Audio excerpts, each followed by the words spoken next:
super mi je bilo večeras, skupilo se baš dosta ekipe koja voli PlayStation igrice i otfurali smo jedan odličan turnir koji su organizirali 24 sata, PlayStation, Sony PlayStation naravno i Nissan i drago mi je da se to vraća jer koliko kužim sam i na Facebooku i po raznim forumima ima puno ekipe koja me ispituje i za Modul 8 i uopće za te game turnire kojih evo nadam se da će sad u budućnosti opet biti jer stvarno ima interesa, pa onda zakaj ne.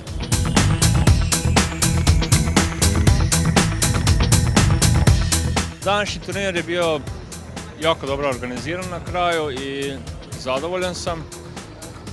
Svi smo se okupili, većinu ljudi ovdje znam koji su bili ovdje i baš smo se fino podružili, potrkali i zasluženi su uzeli nagrade.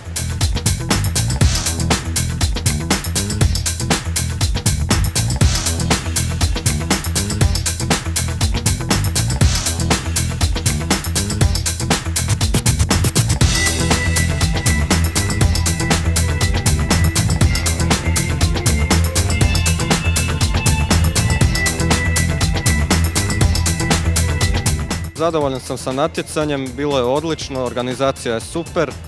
Ovo je prvo natjecanje ovakvog oblika i nadam se da će ih biti još u dogodno vrijeme. Sretan sam što sam pobijedio, što sam odvozio onako kako sam mogao i nadam se da ću i dalje voziti dobro i da ću postići dobar plasman na budućim natjecanjima. Super organizacija, drago mi je što se nešto ovako organiziralo u Hrvatskoj i bilo bi ljepše da je više ovakvih događaja.